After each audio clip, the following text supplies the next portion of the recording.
aussi simple que ça. Si il y a un conflit dans votre pays ou un conflit en cours, alors le DIH s'applique à toutes les parties impliquées dans le conflit, des deux côtés, que vous soyez d'un côté ou de l'autre. Le DIH permet de protéger les personnes qui ne participent pas au conflit. Et l'objectif, c'est également de protéger ceux qui ne participent plus au conflit. En gros, en fait, il restreint comment le gouvernement ou les groupes armés peuvent conduire un conflit et établit des limites pour protéger les personnes qui ne participent plus au conflit. Donc juste un aperçu sur le DIH.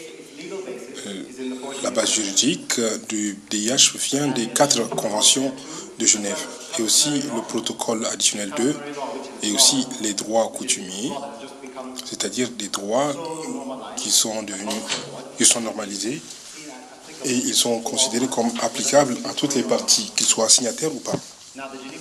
Maintenant, les conventions de Genève et les protocoles additionnels, tous les pays qui sont membres de la CEDEAO sont signataires des conventions de Genève et aussi des protocoles additionnels 1 et 2. Et ceci protège les personnes blessées, les civils, les prisonniers de guerre. Et il va jusqu'à décrire en fait et déterminer le type d'armes qui peuvent être utilisées pendant les guerres ou les conflits armés. Donc les principes de base sont assez simples pour ce qui est de la nécessité militaire contre le principe humanitaire. L'un des principes, c'est le principe de la distinction, c'est-à-dire les protections des personnes civiles, des infrastructures, ce qui permet aux personnes du domaine de la santé de travailler. Ces protections sont garanties indépendamment du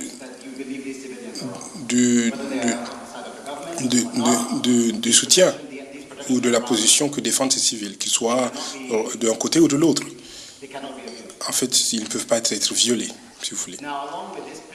Donc, en plus de ce principe de distinction entre un civil et aussi la protection des anciens combattants, il y a aussi le principe de proportionnalité.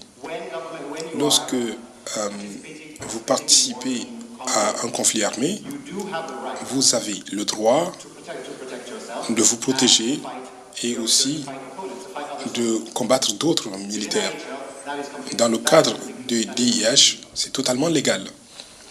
Cependant, la manière de se battre, en fait, est dictée par la proportionnalité. Si au cours d'un combat ou d'une guerre, il y a une situation qui se présente et la perte en vie humaine de civils ou les dégâts matériels seraient excessifs quand on le compare à l'avantage militaire, vous ne devez pas alors procéder.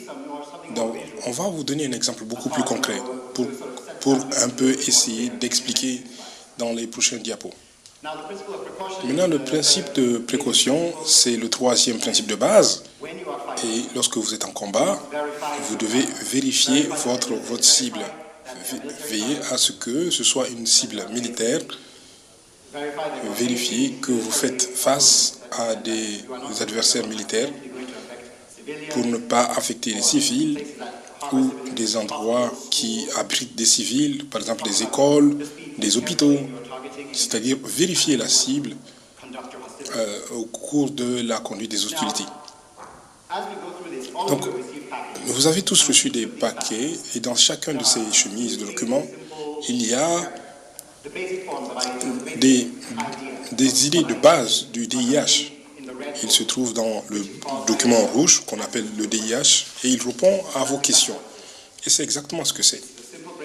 C'est une explication simple du DIH et beaucoup de questions que vous pouvez éventuellement vous poser. Et un autre document qui se trouve aussi, c'est le manuel pour les parlementaires qui vous explique un peu le DIH et explique comment le DIH s'applique au travail que vous faites en tant que parlementaire. Maintenant, revenons au principe de distinction. C'est le diapo dont je vous parlais. À gauche, vous avez donc des cibles militaires pendant un conflit militaire. Vous avez une base militaire, vous avez des tanks, vous avez des militaires ou des combattants. Ici, dans tout conflit armé, ce sont des individus ou des structures que vous avez le droit d'attaquer. Et à droite, vous avez ceux que vous ne pouvez pas attaquer, des civils. Vous avez les emblèmes de la Croix-Rouge, qui indiquent les centres humanitaires, les centres de santé. Vous avez aussi le symbole donc les biens culturels. Ce sont des monuments, ce sont en fait des éléments qui sont uniques à la culture. Ce sont des infrastructures que vous ne pouvez pas attaquer. Donc à gauche, vous avez des cibles totalement légales dans le cadre du DH. Maintenant, le principe de proportionnalité, voici ce dont je parlais tout à l'heure.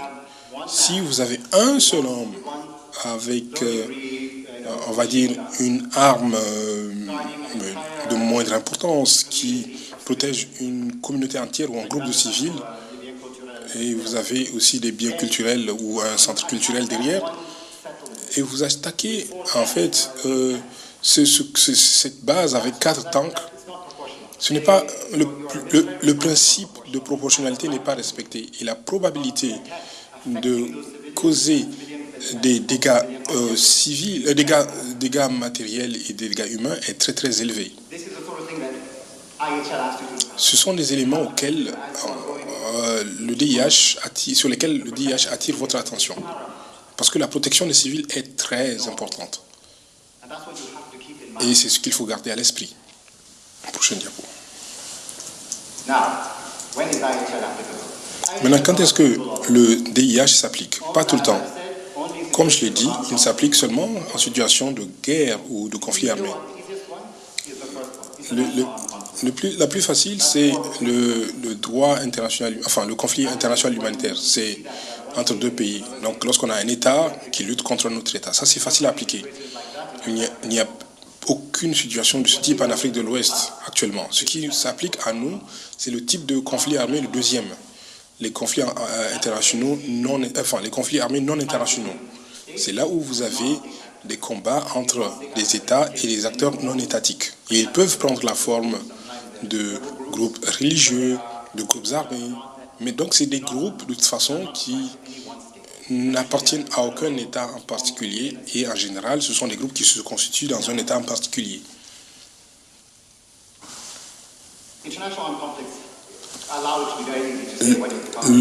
Maintenant, le DIH est assez clair sur ce qu'on appelle un conflit international, un conflit international armé. Pour ce qui est du conflit armé non international, c'est un peu différent. Il faut voir ce qui se passe pour essayer de voir si on peut le qualifier de conflit armé. Nous allons en parler de cela plus tard. Par exemple, il y a des cas de violence électorale, il y a des troubles, des soulèvements, et le gouvernement peut réprimer ces troubles ou ces soulèvements. Ce n'est pas un conflit armé.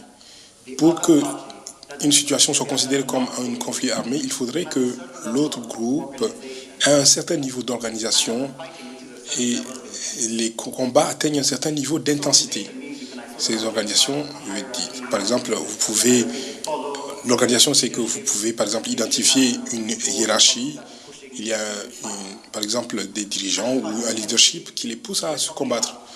Et quand on parle d'intensité, c'est le type d'armes qu'ils utilisent. Si, par exemple, ils utilisent des bouteilles ou des couteaux qu'ils jettent sur les policiers, l'intensité n'est pas considérable. Mais lorsqu'ils commencent à coordonner, à avoir des attaques coordonnées, à avoir des stratégies, à utiliser des munitions anti-chars, là, on voit le niveau d'intensité augmenter à un niveau qu'on peut qualifier d'armes de conflit armé. Bien sûr, il faut voir la situation au cas par cas. Au niveau du CICR, nous avons un département entier qui étudie les différents cas pour voir quand est-ce qu'on peut parler de conflit armé ou bien il reste juste des situations de violence.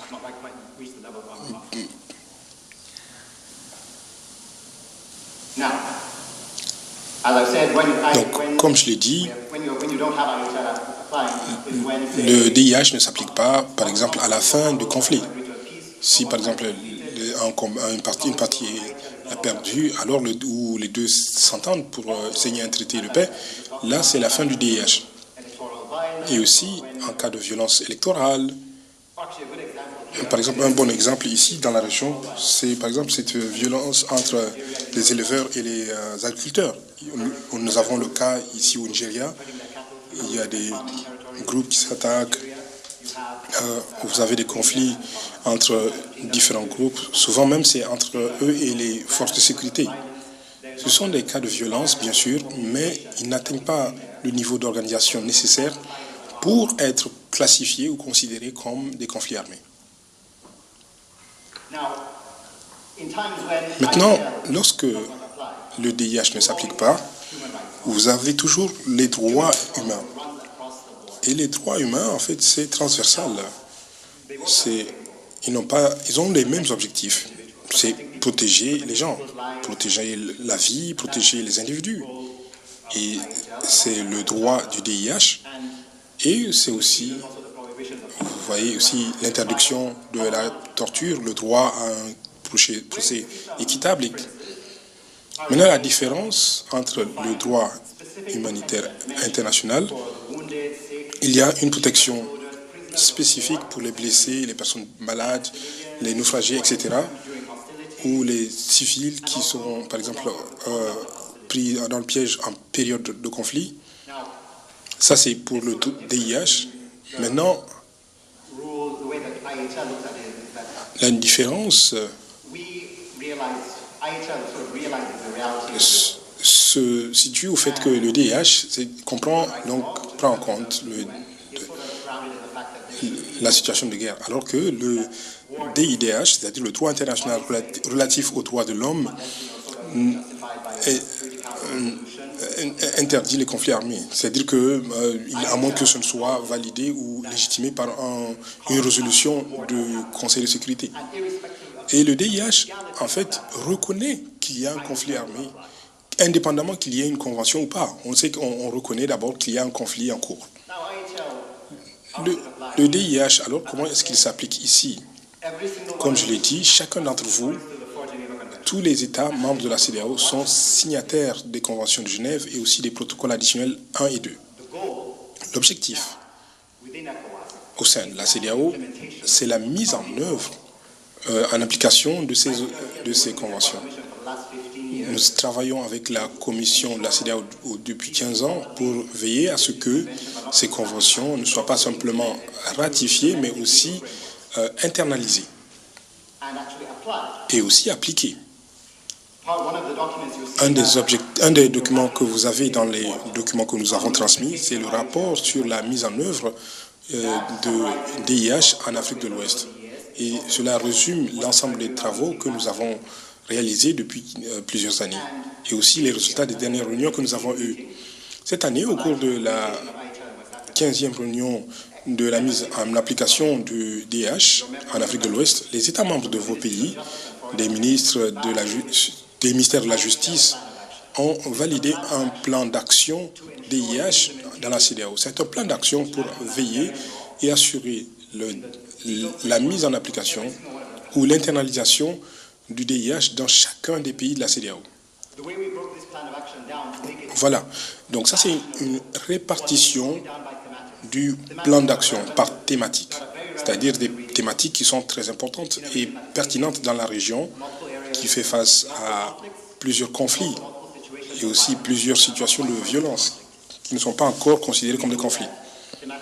Il y a par exemple la thématique des enfants, la violence sexuelle, le contrôle des armes, pour contrôler la prolifération des armes, aussi la répression des violences, aussi contre la violence du DIH. On parle également de la protection de la santé et aussi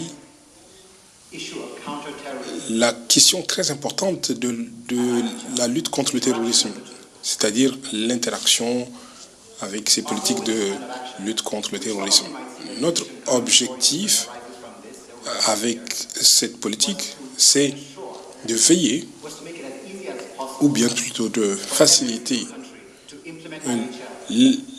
l'application ou l'internalisation du DIH dans le cadre légal ou dans le cadre juridique de vos pays. Donc, vous avez des copies, en fait, dans toutes les 3 langues, et nous espérons que vous allez le parcourir, parce qu'en fait, il y a des membres du ministère des Affaires étrangères ou encore des ministères de justice qui vont vous approcher pour ces questions.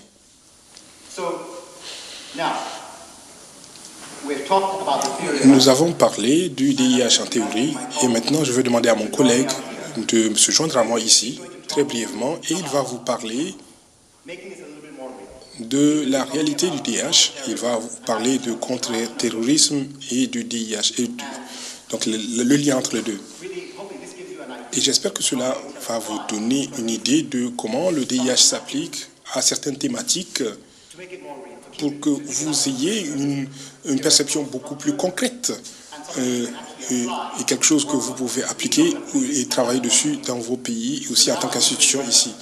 Donc maintenant, je vais inviter notre coordinateur responsable légal, juridique, pour qu'il nous en parle. Merci beaucoup.